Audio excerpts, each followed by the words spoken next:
আসসালামু আলাইকুম। অবশেষে মধ্যপ্রাচ্যের দেশ ওমানের ভিসা চালনে বিস্ফোরক মন্তব্য করলেন বিভিন্ন বিশ্লেষকগণ। মধ্যপ্রাচ্যের দেশ ওমানে বাংলাদেশি শ্রমিক যাওয়ার উপর দেশটির সরকার হঠাৎ স্থগিতাদেশ দেওয়ার 4 মাস অতিবাহিত হয়ে গেছে। স্থগিতাদেশ দেওয়ার সময় ওমানের পক্ষ থেকে এটি সাময়িক সময়ের জন্য বলা হলেও এখনও পর্যন্ত বাংলাদেশিদের নামে কোনো ভিসা ইস্যু হয়নি।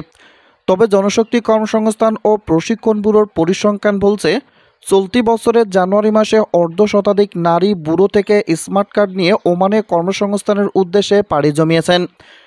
এদিকে বাংলাদেশের জন্য গুরুত্বপূর্ণ এই তৃতীয় বৃহত্তম শ্রমবাজারটি কেন এবং কী কারণে এখনও বন্ধ হয়ে আছে, সেই ব্যাপারে অদ্যাবধি প্রবাসী কল্যাণ ও বৈদেশিক কর্মসংস্থান মন্ত্রণালয়ের সংশ্লিষ্ট উইংস থেকে কোনো ধরনের বক্তব্য পাওয়া যাচ্ছে না।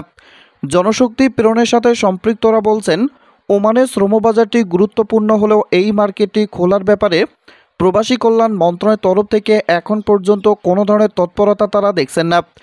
উল্লেখ্য, গত বছরের 31শে অক্টোবর থেকে বাংলাদেশিদের জন্য সকল ধরনের ভিসা বন্ধের ঘোষণা দেয় ওমান সরকার। রয়্যাল ওমান পুলিশ আরপির পক্ষ থেকে বলা হয়, সব শ্রেণীর বাংলাদেশি নাগরিকদের নতুন ভিসা ইস্যু স্থগিতাদেশ করা হলো। এমনকি ওমানে ট্যুরিস্ট ও ভিজিট ভিসায় আসা প্রবাসীদের ভিসা পরিবর্তনের সুযোগও একই সাথে স্থগিত করেছে।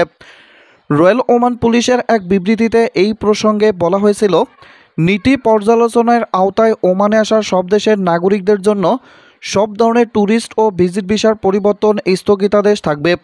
এই সিদ্ধান্তের আগে প্রবাসীরা ভিজিট ভিসায় ওমানে প্রবেশ করার পরে তা কর্মসংস্থান ভিসা রূপান্তর করতে পারতেন। তবে পরবর্তীতে এই স্থগিতাদেশ আসার পরে ভিজিট ভিসা থেকে কর্মসংস্থান ভিসায় আর কেউ পরিবর্তন হতে পারেনি। নতুন আদেশের পরিপ্রেক্ষিতে ঢাকার ওমান দূতাবাস থেকে এক প্রেস বিজ্ঞপ্তির মাধ্যমে জানানো হয়েছিল, ওমান গণপ্রজাতন্ত্রী বাংলাদেশ সরকারের সাথে ঘনিষ্ঠ ও ভ্রাতৃত্বপূর্ণ সম্পর্কের মূল্যায়ন করার পাশাপাশি বাংলাদেশি প্রবাসীদের অবদানকে অত্যন্ত শ্রদ্ধা ও কৃতজ্ঞতার সাথে স্মরণ করে। এমন ঘোষণা আসার পর বাংলাদেশের তরফ থেকে বলা হয়েছিল, সিদ্ধান্তটি হঠাৎ করে এসেছে, এটি খুবই সাময়িক সময়ের জন্য।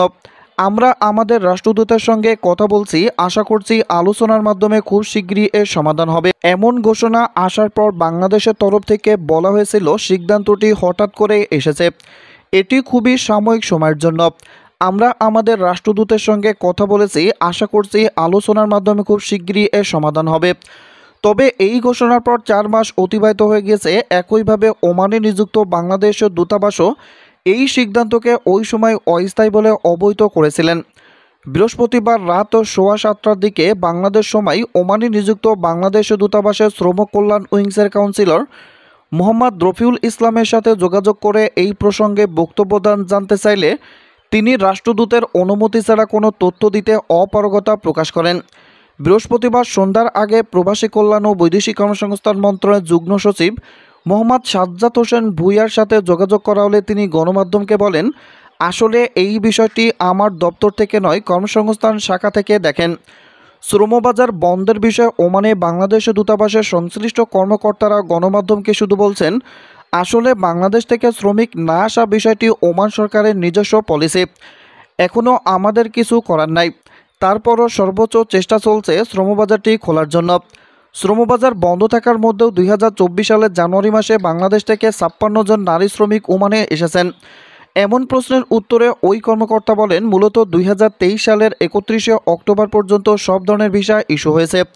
সেই হিসাবে যে সকল নারী কর্মী এসেছেন সেগুলো 3 মাসের মধ্যে আসতে পারেন, কারণ তাদের ওই সময় থেকে পরবর্তী 3 মাস পর্যন্ত ভিসার মেয়াদ ছিল। বলা বাহুল্য, শ্রমবাজার বন্ধের আগে 2023 সালের ওমানে 1,27,883 জন শ্রমিক পাড়ি জমিয়েছিলেন। বাংলাদেশের জন্য তৃতীয় বৃহত্তম এই শ্রমবাজার বন্ধ হওয়ায় বাংলাদেশ সরকার প্রচুর রেমিটেন্স থেকে বঞ্চিত হচ্ছেন। শুধু তাই নয়, অনেক বাংলাদেশের কর্মসংস্থান, ব্যবসা বাণিজ্য সব কিছু থেকেই পিছিয়ে যাচ্ছেন। বর্তমানে দেশটিতে বিদেশি শ্রমিকদের তালিকার শীর্ষে রয়েছেন বাংলাদেশিরা।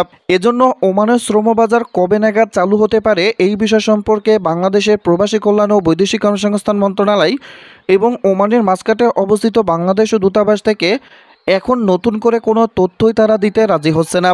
তারা শুধু বলতেছে এটা অভ্যন্তরীণ বিষয়, এটা ওমান সরকারের বিষয়।